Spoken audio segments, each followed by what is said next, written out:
welcome to episode number 68 of the Cheesesteaks and Controllers podcast, presented by Fox PHL The Gambler, 102.5 FM, 1480 AM, and iHeartRadio. My name is Jason Finelli, and I am the Esports and Gaming Insider for Fox Sports Radio Philadelphia, excuse me. And we have a heck of a show coming at you a couple days early this week, posting on Wednesday instead of Friday, still on the radio on Saturday, of course. But I figured I wanted to get this one in because we have a very special interview that has to do with something happening in the city on Wednesday night. So I wanted to make sure I got this out before then so that you knew about it.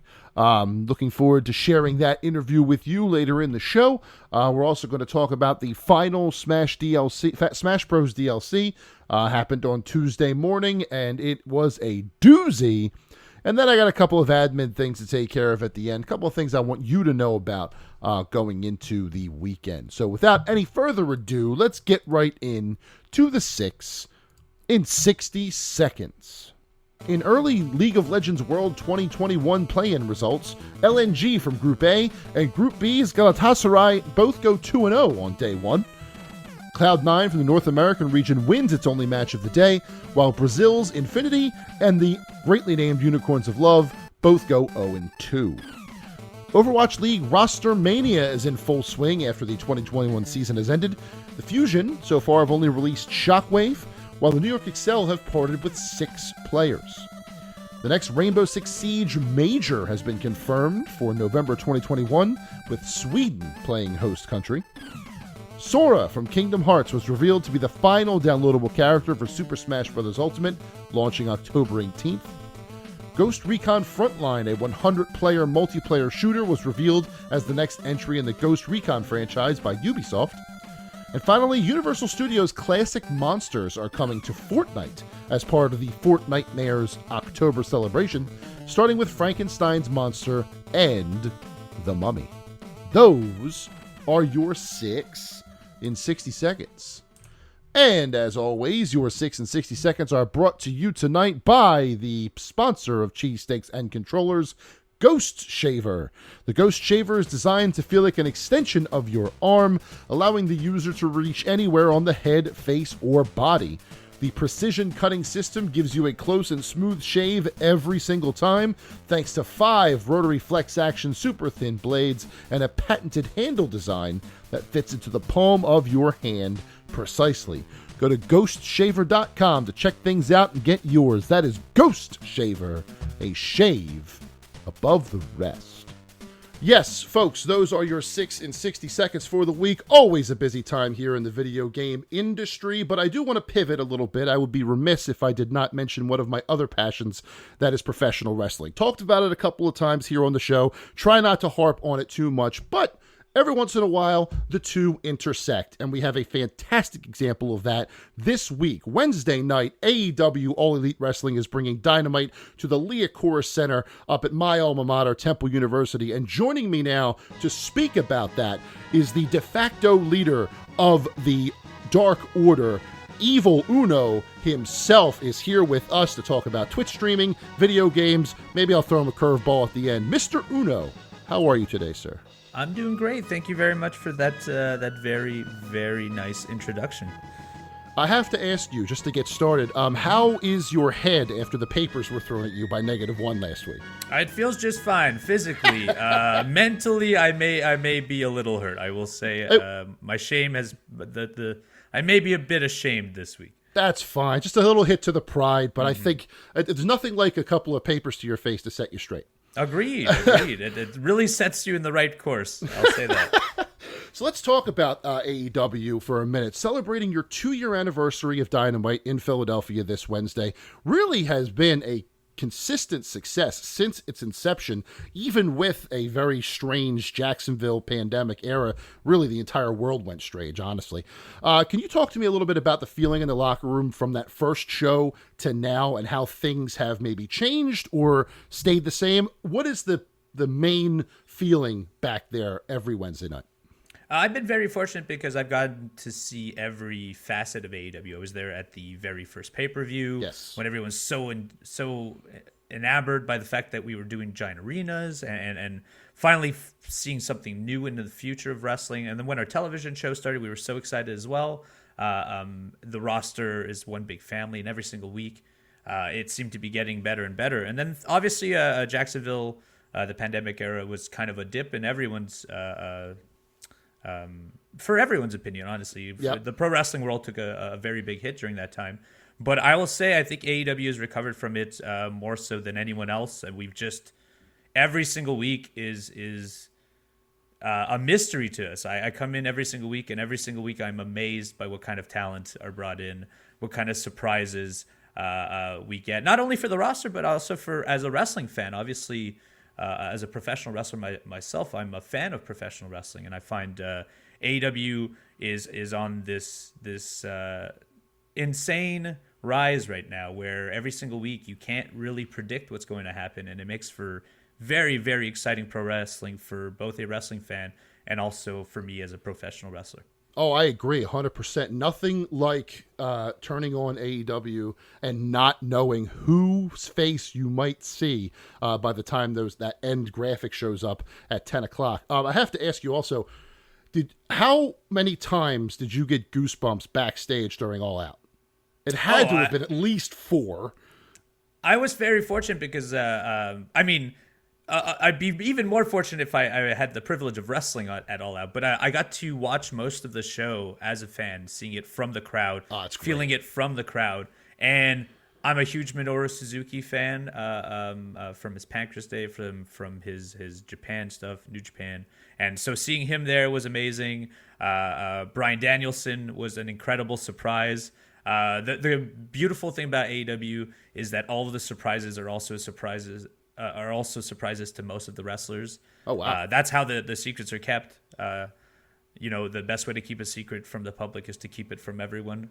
Adam Cole, same situation. We had no idea who's going to be there. So the crowd was so excited, and to get to feel that energy with the crowd and to see all these awesome surprises, it's no doubt that AEW's future is going to be pretty bright. Absolutely. And I do want to talk a little bit also about your evolution and your group, the Dark Order. You started out as a cultish sort of thing, and then you found yourself an exalted one. Unfortunately, we lost a great man in John Huber back in December. Don't want to dwell too much on that. I think I would never be able to do it justice. And then now you've come into a good guy. Everyone loves the Dark Order. -1 is a joy every single time he's on television. How have you enjoyed being a part of that evolution from where you started to where you are now, and where do you think you can keep that trajectory going? It's been very enjoyable nowadays. It's all obviously been somewhat of a roller coaster. Sure. You've mentioned the events that would cause the turmoils in our life, but it's been amazing to see something change in front of your eyes organically. Yep. I think obviously I'm living it, so I every single week, whatever happens to the Dark Order is very important to me, but it seems to be very important to fans as well. We're one of AEW's creations, and so from the very first show, or we were on the second, but from very early on in AEW, Dark Order has been there, and wrestling fans have watched us evolve through different facets and have hated us, have loved us, and all organically. And I think that's what's the beauty of AEW is that performers are given the chance to go out there and sink or swim and evolve over time. And it's been incredible to see so many fans take our side and just recently not wanting us to fight each other. It's been very heartwarming to know that people care so much about us. Yes, I am one of those people. Stop it. Stop it. I'm doing my best, I swear. I'm doing my best. So we talked a little bit about the pandemic era and how things were a little weird, but one great way to keep connected to the fans is through your Twitch streaming. Twitch.tv/EvilUno has been a fantastic success. You stream, 3-4 times a week whenever you can, whenever you have a little bit of time. What's your schedule? I mean, as much as I can, obviously, Sure. because I'm a traveling performer. And I also live in Canada, so I have to travel internationally every time I go in to work. It takes a lot of time. And so I try to stream maybe 2-3 times a week. I used to be a lot more regular when our schedule is less busy. But now that we're back to touring every single week, seeing new cities, I can't complain. Obviously, pro wrestling is what I love to do. Sure. But Twitch streaming gave me a new life during the pandemic. I got to be home way more than I ever been in the last 15 years of professional wrestling. And I wanted to use that time to do something I love, which is the world of video games. I've always been very, very involved in video games. Before being Evil Uno, my character was called Player Uno, and I was essentially a video game enthusiast. And that's true to life. That's just what I like to do. And so I wanted people to know more about me. I wanted people to kind of get an inside glimpse of who I am. And a lot of who I am is me when I play video games. And so it's been very nice to see that people have followed it and have been very, very excited to see me Twitch stream. And I'm more than happy to do it. It's honestly been one of the most positive communities I've ever been a part of. And I look forward to playing a new game every single time I go there. Is that what you do? That was actually my next question. Do you try to stream something different every single time? Do you have any games that you fall back on? Are you retro or new? Like, what's your approach to streaming? Is it just kind of what you're feeling that day, or do you have a set schedule? I typically play what I feel that day, but being the type of gamer I am, I try to dabble in just about anything that's new nowadays. Okay. So if for example, the last few weeks, Deathloop has come out, so I've streamed a bit of Deathloop. Diablo 2 Resurrected, which I used to play a ton of Diablo 2 when I was younger, just came out, so I'll be streaming some of that. Cool, Eastward, which was like a Earthbound like RPG came out. I streamed some of that. I like to kind of put in an hour or two of stream into every newish game, because I kind of have. There are so many good games out there, and I like to play everything. There are only a few types of video games I'm not an immense fan of. So I like to try and dip my fingers in a few games to try and find what I'm really into, and Twitch has really helped me figure out what I like, what people like. And then I also have backup games I always go to. I play Among Us with a lot of the AEW roster. That must be great. It is a good time. That must be fun. It is a very good time. And I had no idea what that game was before I started streaming it, and it's become one of my favorites. And then a retro game that it's not immensely retro, but it is from my teen years. But Simpsons Hit and Run is a game I try to go back to and try to finish. It's a classic. Exactly. And I just want them to make a remake or a second version, please. So I've been playing through that. That's kind of my go-to when I don't know what new game to play. But those are the games I typically play. There is a lot of smoke around that, potential remake fire at the moment. I really wish they would. Especially with so somebody had just remade it in the Unreal Engine. Yeah. And that was taken down, which typically, I mean, I'm not starting rumors, but that seems pretty fishy to me. Yeah, if they're not doing any work on it, they won't touch it unless you're Nintendo. Obviously, no offense to Nintendo, but yeah, the fact that they actually went after and said, "Hey, stop doing this," kind of gives me a little more hope. I would love to see that. I would love that. I'm a huge Simpsons fan. Other than professional wrestling, it's been video games, Simpsons, and Batman. That's been my whole life, and to know that the best Simpson game, other than Simpson Arcade, which is my personal favorite, man. But could be potentially being remastered, or there may be a sequel, makes me very excited, especially with the way video games look nowadays and also just feel. I'd be very excited to see what would happen in a Simpson Hit and Run 2. For a second there, I thought I had a Canadian doppelganger, because you said video games, you said Simpsons. I'm not a big Batman guy, but not because I don't like Batman. I didn't really get into like comic books and superheroes. Video games were my gateway, actually. Marvel vs. Capcom played a big part in me becoming a Marvel fan. So almost had a Canadian doppelganger there. Speaking of the video games that you've been playing throughout the years. Obviously, as you mentioned, you used to be Player Uno. It's actually how I was introduced to you. A huge wrestling fan of mine, a friend of mine, one of my best friends. His name's Chuck. He sent me, your old team, the Super Smash Brothers, the Correct. controller on the leg gimmick, which I thought was hysterical. Obviously, it's not something you can get away with now, as much as I would love to see it. But do you ever sneak any video game references into your current gimmick, whether it's a phrase that you use in a promo or some sort of action that you do in the ring, maybe a little more subtle so that the big gaming fans can understand it? Have you ever done anything like that? Absolutely. Before I would make all of my references pretty blatant because that was my character. But nowadays, I'd made a pretty large effort to try and distance myself from video games, just because I at the time wanted to be seen as more of a bad guy, and video games just aren't associated to bad guys usually. Right. But my tag partner and I's finisher is called Fatality. Our secondary finisher is called Brutality.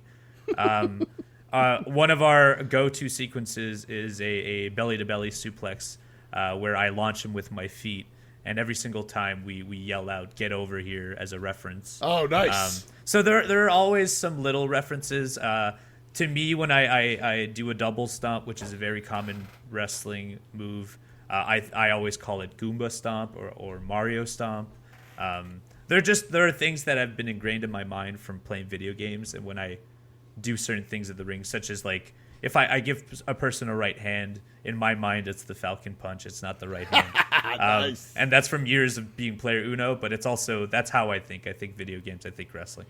Yeah, absolutely. And there's actually been, that's a great segue to my next question, there has been a interesting segue of or joining of the two in the signs that people have been bringing to AEW shows recently. There have been some Twitter fights started over some of the opinions that have been shared through these signs. Have you had a chance to look at any of these? And are there any in particular that you thought, wow, this person's really looking to start a fight?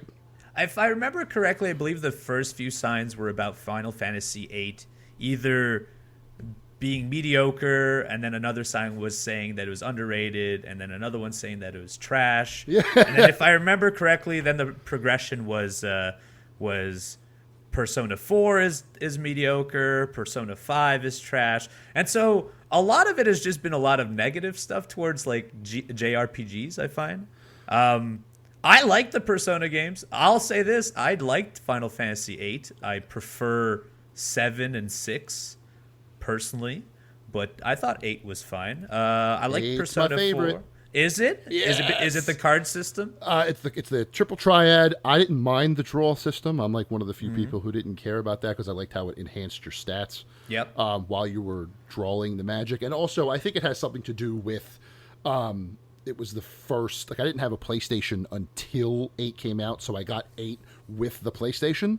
So I think that has something to do with it. The fact that I played that one first, and I missed 7, and then when I went back, I loved 7, don't get me wrong, and Remake is fantastic, but 8 will always hold that special first PlayStation era Final Fantasy in my heart. I think that has a lot to do with it. I think Final Fantasy VII has that spot for me because that was the first PlayStation 1 game I played when I purchased my PS1. I'd played PlayStation games at other people's homes. Sure. But mostly multiplayer games. But the first full experience I had was also Final Fantasy VII. But then replaying a lot of the older ones when I grew up, I ended up liking Final Fantasy VI a little more. And if in the grand scheme of things, I think 7 might be my personal favorite, but I'm not. Final Fantasy is not always the series I fall into. There's a lot of other stuff. I'm way more of a Donkey Kong, Mario, kind of Nintendo guy. Sure. Sony was almost secondary to me when I was a kid. Sony became my main console when I was an adult. So. Yeah, I feel like if you were born of a certain era, you grew up in the Nintendo Sega war, and then Nintendo came out on top. So your focus was on Nintendo 64, and then PlayStation eventually made its way into your. That's how it worked for me, at least. That's exactly how it worked for me. Into your mind, and then Xbox showed up, and now you have a bunch of consoles sitting on your.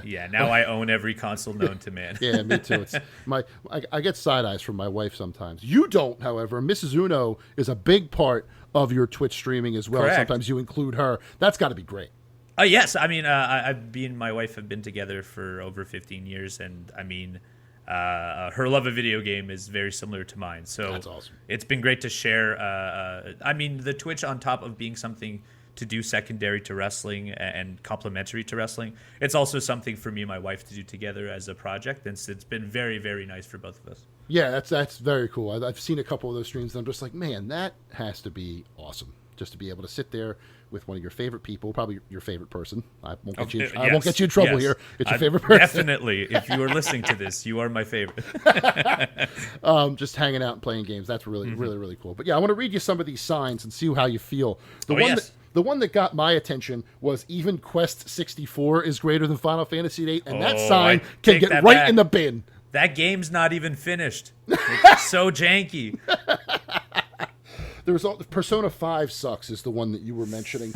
I love the free Marvel 2 sign, but go ahead, sorry.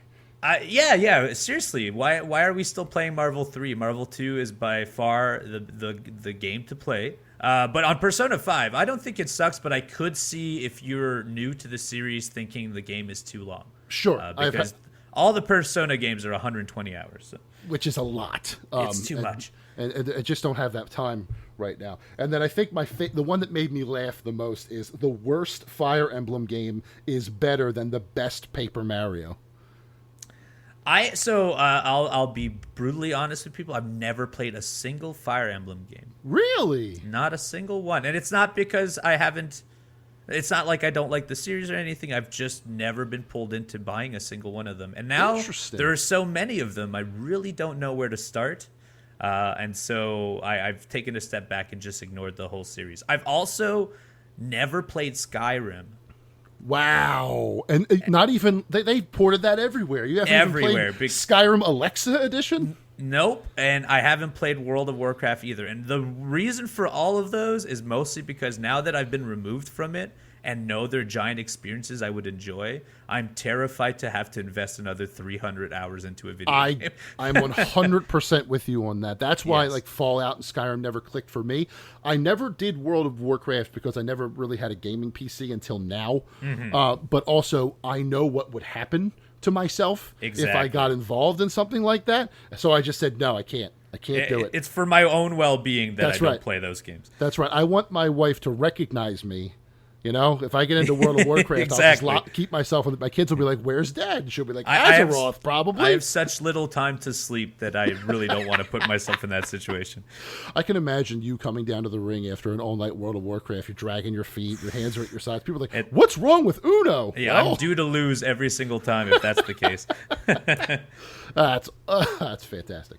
I do want to touch on one thing though before we go. Obviously, AEW Games division is coming up. You have two mobiles out now: the Double or Nothing Casino and the Elite GM, with the major wrestling console release on the horizon. I see in your Twitter profile that you are a coordinator for AEW Games. So walk me through your day-to-day. What is it you do with AEW Games? What is it that what kind of work are you doing? You don't have to get into specifics, obviously. I'm not trying to get in trouble. And how are things shaping up behind the scenes right now, in your opinion? So I'm not directly related to any of the console game launches. So AEW Games publishes games, but we're also looking to get into the YouTube and Twitch sphere. So we have an immense pool of professional wrestling talents who love video games. We're always playing video games in the backstage, be it FIFA, be it Street Fighter. That's awesome. There's a lot of people who just play their own stuff. I don't want to voice out who does what. That's a surprise. But there are people who play Magic in the back. There are people who have their Switch on them at all times. A lot of those carry cases with the PlayStation 4 built into it. Oh, the games. Yeah, the big suitcases. So a lot of that happens in our backstage. And so the initiative that I've been put in charge of is to formulate what our plan is for YouTube and Twitch far as how to showcase our talents, their interests in video games, and also kind of getting them a foot into other things they might be interested in. So, for example, very, very soon we'll be launching on AEW Games Twitch multiplayer streams with a lot of the talents that you wouldn't typically get to see all together. We're likely going to be streaming some competitions. We have started a tournament on our YouTube for FIFA. We're going to be determining a FIFA champion very soon. And we'll be also just having more tournaments in general. So my main role is to schedule our talent and host our online videos on both YouTube and Twitch. But I also, of course, handle a lot of emails and a lot of the meetings and stuff. All the stuff that's not interesting that no one wants to hear of. I'm also doing that part as well. You'll gladly take it. Just take one for the team. I have to. Yeah. So I have to ask real quick, 2 more questions before we get out. Is the competition fierce back there? Oh, yeah, especially in FIFA. So I will say FIFA was our choice for our first tournament because it's the game that there's a lot of smack talking that happens backstage, or just very, very eerie quiet silence because it gets very intense when people play. That's almost worse. You know what? Honestly, I hate to sit in those moments. But so yeah, the competition can get quite fierce in the back, and now it's to try and see if it'll get quite as fierce when we throw them curveball games that they're not used to. And so that's kind of the approach we've been looking for on YouTube and Twitch, and we're hoping that people will enjoy it as much as we're enjoying it. I love that. That sounds great. Make sure you tune into the AEW Games Twitch and YouTube to check those out. Mm-hmm. One last question for you before I let you go. Your former name, as we spoke about earlier, was Super Smash Brothers. We are recording this on Monday, the day before the final downloadable reveal for Super Smash Brothers Ultimate. Have you played a lot of Ultimate? I have, but I have not really dabbled in the last few DLC characters. So I did not play. Did the character from Tekken come out yet? Yes, he came out. So I haven't played any of that. I think the last person I played with was Joker from Persona. Joker. Okay. So he was the very first one back when the game first so I haven't touched much of the DLC, unfortunately. All right, so for your reference, just before I ask the question, the first DLC pack was Joker, the hero from Dragon Quest, Banjo-Kazooie, Terry Bogard from Fatal Fury, and Byleth from Fire Emblem. And then the second pack so far has been Min Min from ARMS, Steve, I broke Twitter that day from Minecraft. Sephiroth, who broke my mind from Final Fantasy. Pyra Mithra from Xenoblade Chronicles. And then most recently, Kazuya from Tekken. So with that, first, who do you think? And second, who, if it was your choice, would you want? So I think the leading rumor right now is that it's a Kingdom Heart character. Yes, so yes. I may not have played the DLC characters recently, but I do like to dabble in the video game gossip in general. Sure. So I think Sora is like the leading one. I think if that were the case, I think Mickey himself would be kind of cool. I would love that. King Mickey? Yes. Yeah, exactly. Not only would it be Kingdom Hearts, but I think like that would bring a grander scope of people to the game just because it's a Mickey Mouse character. Banjo-Kazooie was always my choice. So to know that he came out as a DLC, I already knew this previously, but like that was always my dream character when we were playing on the GameCube and when I was playing on Wii. So I think Master Chief may not be too far of a choice. Mine. Because I genuinely think Xbox is extending out a hand to a lot of other companies. You know, they seem they've been publishing on PlayStation some games. Yep. They've already lent 2 characters in Banjo and Steve. Exactly. And what grander Xbox character is left than Master Chief if this is going to be the last one? So I think that's what's actually going to happen. That's me. Maybe that's a corporate synergy thought, and I think that would be pretty cool. Who do I want to see? Yes.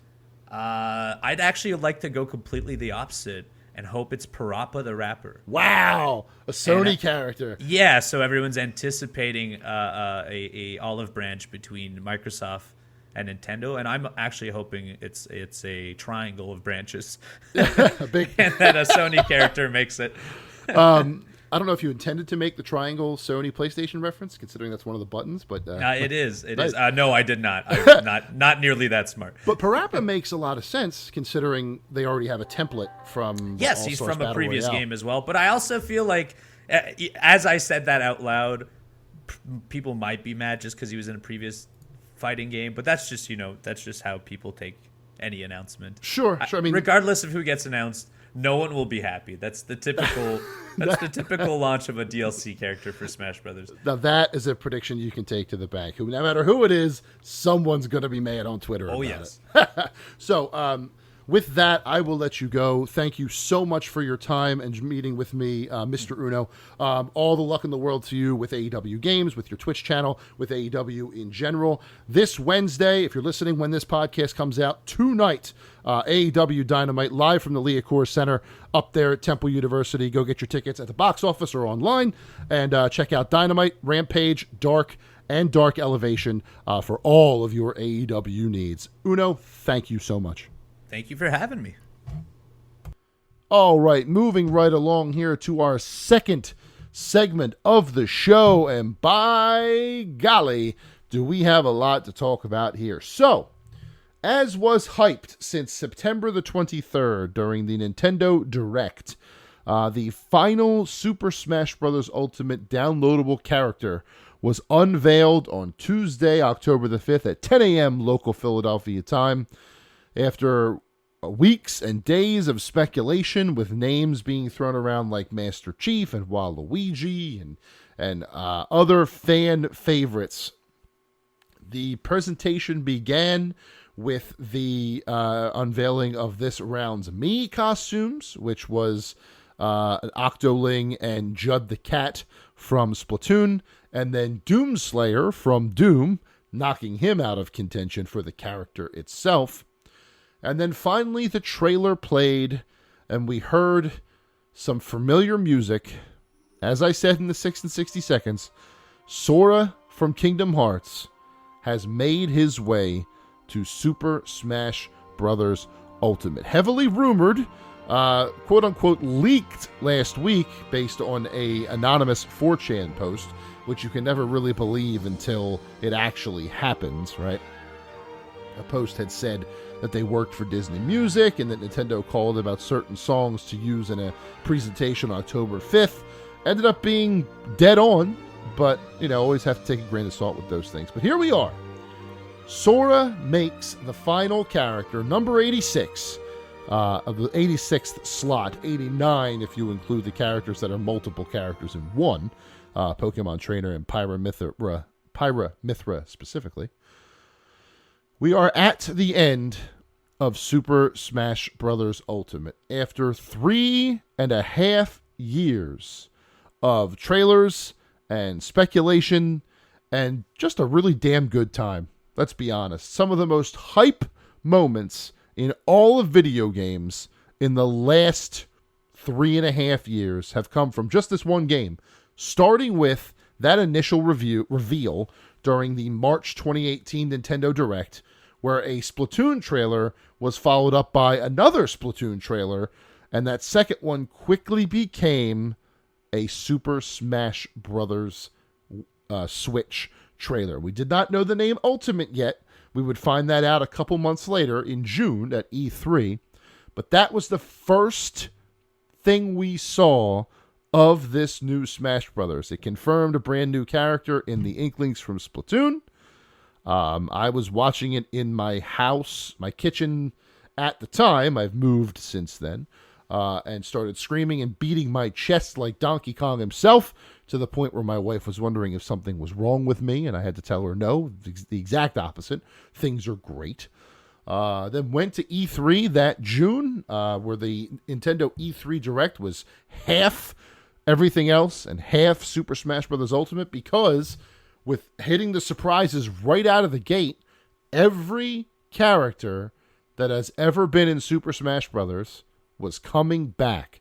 Unheard of, considering all of the technical issues and rights licensing that it required for a character like Solid Snake. The game put its best foot forward immediately, following that up with the Ridley reveal, getting us to 2 new characters if you include the Inkling from March. We then heard things sporadically throughout that summer and fall. We got the release date at E3 of December the 7th. So in August, we had a Smash Brothers Direct dedicated specifically to the new game with the inclusion of the Belmonts and K. Rool. Also forgot to mention Echo Fighters were introduced at E3 with Daisy, and then Chrom and Dark Samus were brought in August. Isabelle from Animal Crossing was revealed in September. November the 1st saw Incineroar and Ken, the final characters on the base roster. Piranha Plant as the extra character via DLC for purchasing the game, and the announcement of DLC proper. Now, I remember that final Smash Direct very well. I remember thinking, all right, we know the base roster. We know there's at least 1 special character coming afterward. There's 5 coming in this DLC pack. We're not going to hear about this for ages, right? The first DLC character is probably not going to be mentioned until the February Nintendo Direct 2019. We have time. Let's just play the game, grind through World of Light, tear this game apart, and then after we get our fill, then you bring in Piranha Plant as the extra character, then we'll get our first character and things will go from there. I was ready for it. I thought that was the perfect way to do it, but then they threw us a curveball. See, the Game Awards in 2018 took place the day before Super Smash Bros. Ultimate launched.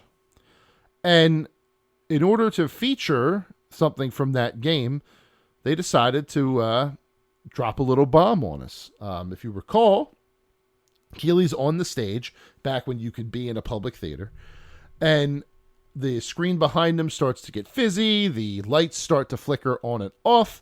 You then see the Persona 5 logo and a flashy Persona 5 style trailer, only to then have it be unveiled that Joker from Persona 5 was the first downloadable character as part of the first Challenger Pack, which really threw me through a loop. I did not think we would know anything about that until February, but I was happy to see it. It showed a couple things, really. It showed that really nobody was off the table for Super Smash Bros. Ultimate. They would be trying for as much fan service and big-time characters as they could to bring into this game right from the jump. So you had Joker, revealed in December, teased in February, launched in April of 2019. And then we have some time with Joker, E3 coming up just a couple months later. April 30th, the last week of April was when the Joker launched. So then it was only about a month and a half we had to wait until E3 2019. And again, they played with our emotions a little bit. They played with our expectations. Started the Direct, the E3 2019 Direct, with the hero from Dragon Quest. I was fine. I'm like, all right, we got our second character. We'll see when the third one comes. This is great. Good job, everyone. E3 had a Smash announcement. It's all I asked for. Good. But then a clip show, a montage of upcoming games for the Switch started to play, which it normally did. That was nothing new. But at the end of it, we started to see slides of a trailer we had seen before. It looked very reminiscent to the King K. Rool reveal trailer with different heroes and bosses clashing in these still images. But then the last one included Donkey Kong and K. Rool in the pose that we saw them in at the end of K. Rool's trailer. And suddenly K. Rool is in the cabin with them. It's as if the trailer from another dimension was playing, or an alternate timeline where they were all friends. I was very confused by this. I didn't know that we were going to get 2 Smash announcements in this Nintendo Direct. So we're watching Donkey Kong and Diddy Kong be lazy. K. Rool is there too. And then the puzzle piece bounces by. The golden puzzle piece known as the Jiggy bounces through the scene. And I remember exactly where I was. I remember exactly what I was doing. And I remember exactly how loud I could not be because I was in a press room at E3 trying my best to contain myself, sitting with some of my peers like TJ Denzer and Mike Futter and Amanda Farrow, and I think Liana and Matt Ruppert were with us as well at the table covering the event. Tried my best not to scream and holler like I wanted to, but there he was, Banjo-Kazooie in all his glory, kicking down any forbidden doors that we expected, that we thought might be closed for the rest of the game. That really, Persona 5 set an early bar, but then Banjo set the tone for the rest of the DLC. When that Banjo-Kazooie came out, it was official that nothing, even Xbox and PlayStation, though they never got involved, was off the table. And the rest of the final two characters, because at the time we didn't know there were more coming, the hype was through the roof.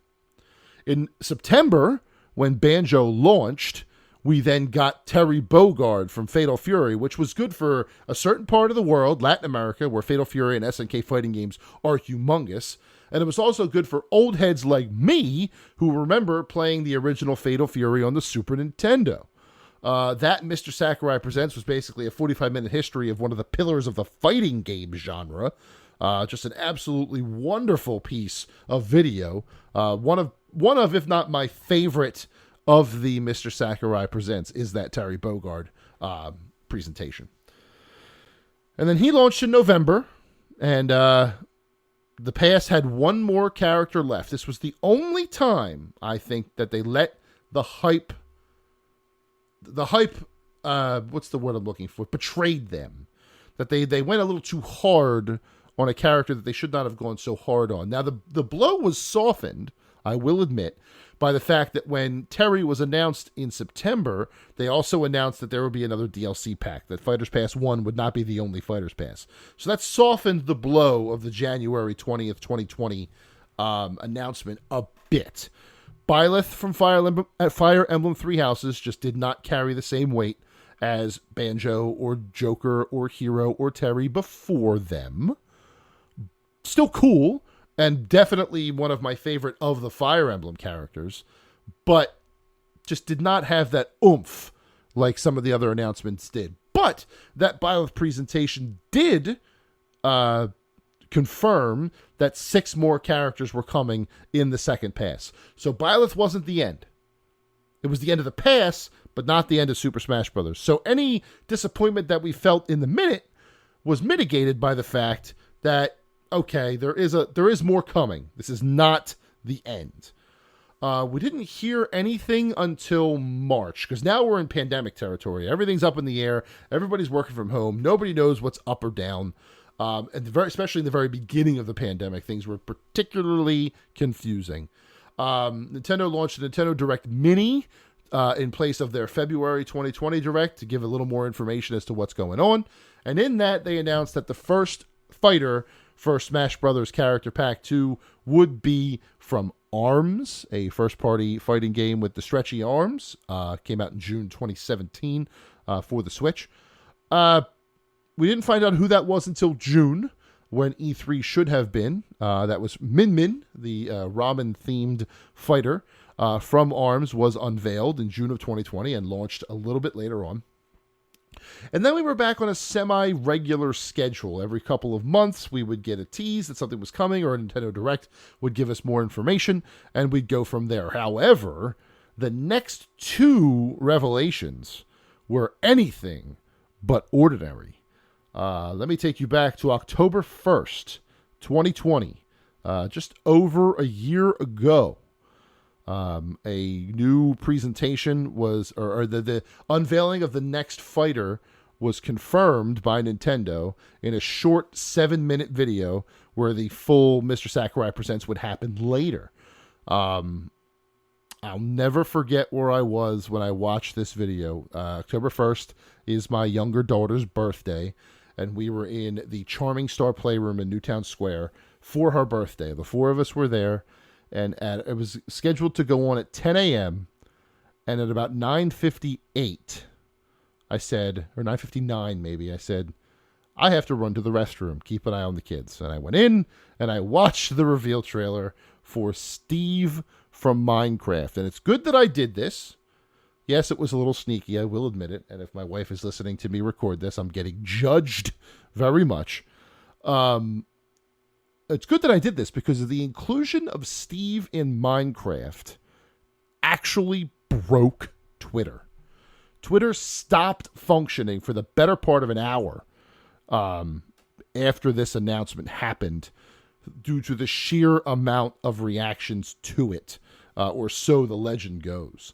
But Steve then dropped in the middle of October, and then we didn't hear anything again, and we didn't really know when we were going to hear anything again, to be honest with you, until December the 10th, 2020, a couple months later, when that morning, that was the night of the Game Awards. The Game Awards 2020 were slated to happen that evening.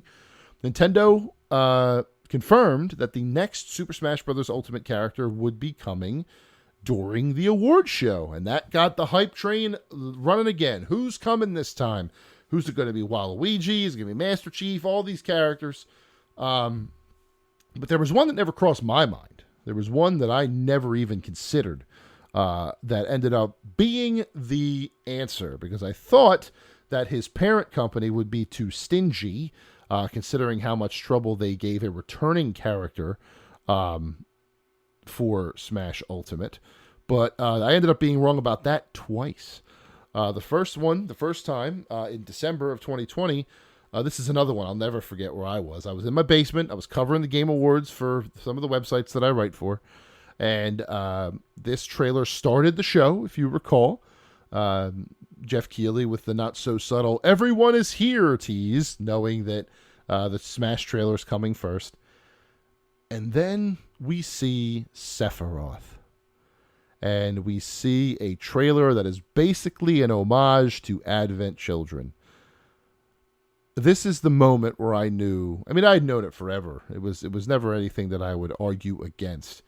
But that this company, this team, this development team would pack so much fan service into a reveal trailer really showed the care that they had for their fan base, showed the care that they had for making a good announcement, and showed the amazing talent of whoever storyboards their trailers, because that was just out of this world. The image of Sephiroth seemingly stabbing Mario through the heart, because they're cast in shadow, and all you see is Sephiroth with the sword extended, the body of Mario floating in the sky, and then you realize the sword is just under his suspender, and Mario is not dead.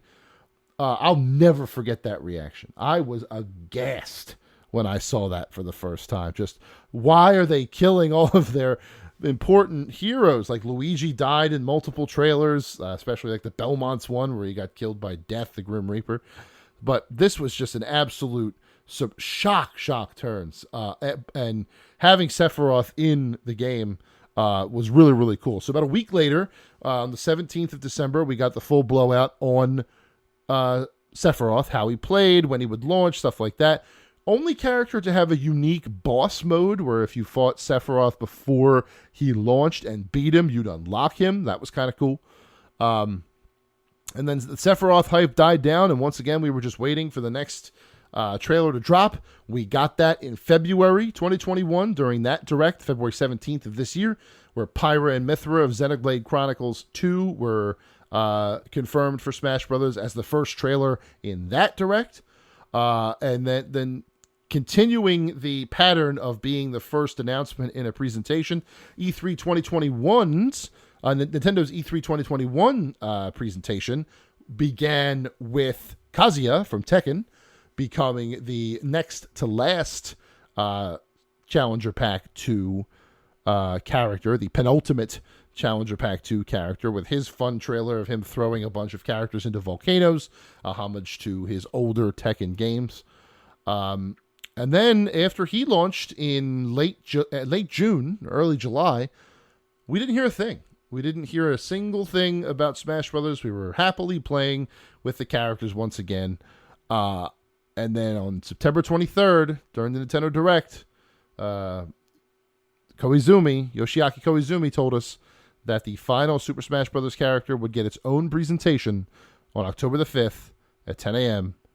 And then we got there, and Sora from Kingdom Hearts was waiting for us. The Herculean effort that had to have gone into getting Sora is not lost on me. It's not lost on anyone. It's one thing to have to negotiate with Square Enix to get Hero and Cloud and Sephiroth into your game. It's another entirely to then bring the mouse into the discussions. Now, Disney's gaming sector, specifically their Disney Interactive or their licensing, their third-party licensing, has certainly turned a corner from where they were, a couple years ago. We're seeing a lot of Fortnite collaborations through Marvel. We're seeing a lot of new mobile games, new uses of the Star Wars IP, but from everything from the KOTOR remake to Star Wars Hunters from Zynga to the new Star Wars game coming from Ubisoft, the team that made the Divisions, stuff like that. There's a lot of new licensing happening, and this now with Sora coming to Smash Brothers may be, even though they've already announced a bunch of stuff, this one right here, if you ask me, is the new Disney approach to licensing's coming out party. This is the one where they're like, all right, we're willing to work with anyone for anything. Come to us and let's talk. I got more hope for a new Marvel vs. Capcom, or at least a Marvel vs. Capcom remaster of some kind, after seeing this trailer today, because Nintendo did it. Nintendo met with the mouse and got what they wanted. Is it perfect? No, it's not perfect. Other than the mouse keychain on the Keyblade, the signature keychain, no other mentions of Disney are in this. The most notably, one of the stained glass patterns when the stage is winding down and dive into the heart, just replaced Goofy and Donald's pictures with a ship and one of those star fruits that they eat on Destiny Island. The name of it eludes me at the moment. It might just be star fruit, actually. So it's not a perfect one-to-one representation of Kingdom Hearts, but the best music from the series is there. The stage, Hollow Bastion, is incredible. Plus, they dive into the heart extra after that. He moves incredibly well. His costumes are incredible. He is the perfect bookend to what has been a 3.5-year odyssey of some of the craziest moments, the most hype-inducing moments in video game history. And I am sad to see it go. I am sad that this journey has come to an end. I mean, it was going to eventually. The game was never going to be eternal. But going out on a high like this is something that is to be commended for Sakurai and his team. I will have more to say about this in the future once Sora releases. We'll talk about some things. But just one more thing before I end this segment. I want to talk about how perfect the trailer was for Sora. Immediately harkens back to the original reveal with the fiery logo coming through the eyes of the Inkling. An excellent reference there. It then shows all the characters in their statue forms, a reference to the World of Light trailer, the last trailer before the game actually launched. Mario himself breaks out, grabs the fire, throws the Keyblade up, and unlocks Sora, who restores everyone. We then see his fighting moves and all this other stuff, and then we see that final image, that final handshake between Sora and Mario, solidifying this new union. An absolute jump out of your seat pop sort of moment that really makes that trailer one of the best ever made for a game that already had some all-time trailers. Like, in my mind now, if I'm listing the top 10 trailers in my head, I would say 3 of them, maybe 4, would be Super Smash Bros. Ultimate trailers. Without a doubt. Just because they're so dang good and so well structured and so well storyboarded. All of it. But this one, though, whereas, the Sephiroth one went super elaborate with its Advent Children references, or the Terry Bogard one brought in all the SNK characters and their sprites, or even the Banjo-Kazooie one, which basically was a repeat of the King K. Rool run, just in an alternate universe sort of way. This one was a little more, I don't want to say bare bones, but there was no elaborate scenes. There was no, big time, fighting in CGI. There was nothing like that. It was just a black screen, Sora making his way in just before the door locked forever. All of the characters circling around him as he shook Mario's hand. It was a perfect send-off. It was a perfect way to end Smash Brothers Ultimate. It was a fantastic trailer. And I guess what you could say was, it was simple and clean.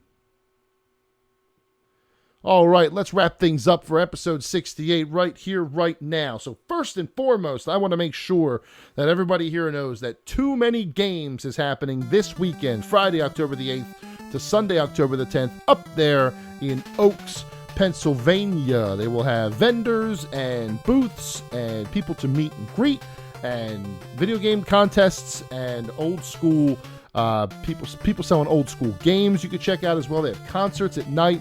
All kinds of great things happening at this convention this year. I do want to make note of a couple of things. I am still giving away some passes. I have 4 more pairs of passes to give away. I'm going to give them away through Twitter coming up in the next couple of days. I want to make sure that you can get there and have fun at this event. It's definitely worth it, definitely a lot of fun, and I think that you should give it a shot if you're in the area and you are around on the weekend. The convention hall hours, for those who want some specifics: Friday, the hall opens at 2 o'clock, closes at 10. Saturday, it opens at 11, closes at 10. And Sunday, it opens at 11 and closes at 5. The vendor hall on Friday opens at 2, closes at 8:30. Saturday opens at 11, closes at 8:30, and Sunday opens at 11 and closes at 5. So, full weekends packed of things to do in this convention. I want to make sure that you know it's coming. I want to make sure that you get out there if you want to get out there. There's a whole indie game showcase that you can check out. You can go back to my interview with Ryan Schott, one of the co-founders of the event, last week's episode, and check out all the things that are coming to that. For me, I'm excited to go to the marketplace and check out the old school games. Love that stuff. I'm excited for Smash-Adelphia, which is going to be super hype. I mean, Sora won't be there yet, but I imagine that the excitement will be palpable for Sora coming to this game very soon. And also at 1:30 on Saturday, Cosplay Pro Wrestling. You're going to get some pro wrestling at your Too Many Games convention with people in cosplay duking it out. I'm very excited for that, if only just to see how that's going to go, because it's not something that you normally think of when you think of pro wrestling. You don't think of cosplay, and when you think of cosplay, you don't normally think of pro wrestling. So I'm interested to see those two things married in this Cosplay Pro Wrestling event on Saturday.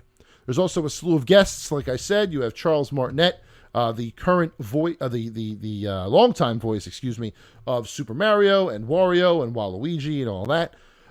James Rolfe, the Angry Video Game Nerd, will be there. Scott the Woz, very popular YouTuber, will be there. Chumley from Pawn Stars will be there, checking out the marketplace, I assume. The BWO, Hollywood Nova, the Blue Meanie, and Stevie Richards will be there as part of the Cosplay Pro Wrestling event, I believe, and doing their own things as well. You have Austin John Games. You have Doug Walker, the Nostalgia Critic. You have Pat the NES Punk, Spawn Wave, 8-Bit Eric, Misclick, all kinds of stuff. The whole Spawn cast is basically going to be there as well. Definitely, if you like those people, if you like the things that they do, check them out at this event. They'll be giving pictures and podcasts. Pictures and autographs is the word I'm looking for, and stuff like that. Check them out while you're there, as you're going through the convention all weekend long. And like I said, if you want to go and you don't have your pass yet, I will be giving away 4 pairs of passes between when this podcast launches and the event over the weekend. So keep an eye out on my Twitter at BigManFinelli for a chance to win those. And I also want to bring to your attention that once again, as I do every single year, I will be video gaming for 24 hours straight in order to raise money for Children's Hospital of Philadelphia through the Children's Miracle Network as part of Extra Life 2021. I am starting that donation process now that Charlotte's birthday is over and I can focus on that. I have not decided when my marathon will be, because the actual date of the marathon, like the Extra Life Day, is the same day as the Northeast Championships 2021 for Big E Gaming, so I'll be down at that for a while. I may include that in my marathon. I don't know yet. I haven't figured that logistics out. But I do want to do 24 hours of gaming. I do want to live stream most of it so we can hang out while we raise money for Extra Life. I am in the process of planning that now, but if you would be so kind and you want to donate to the cause, you can go to extra-life.org. If you search my name in the search bar for participants, my profile will come up. Once you do that, you can donate right at my page right there. I will also post it on Facebook, so long as Facebook is still up and doesn't go down again like it did earlier this week.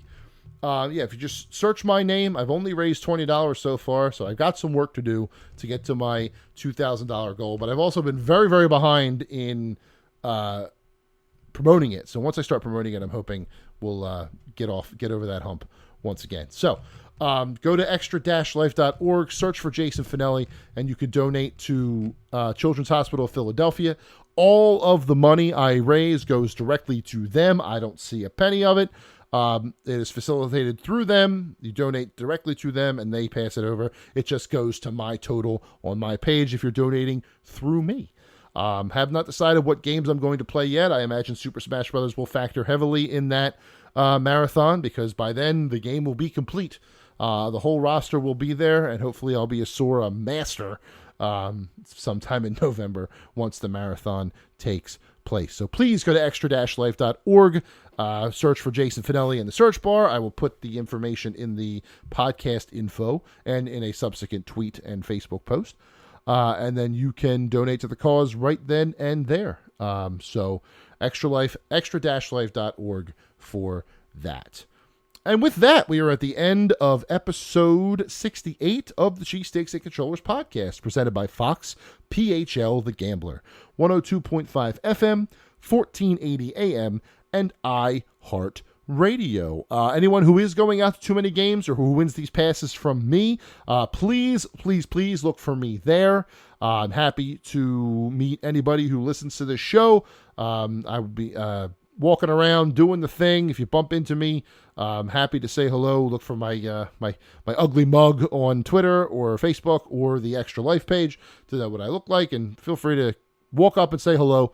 Happy to greet anyone who happens to listen to this show, so I can show my gratitude to you in person for supporting Cheesesteaks and Controllers. Other than that, I hope you have a fantastic weekend. I hope you have a great week right behind it.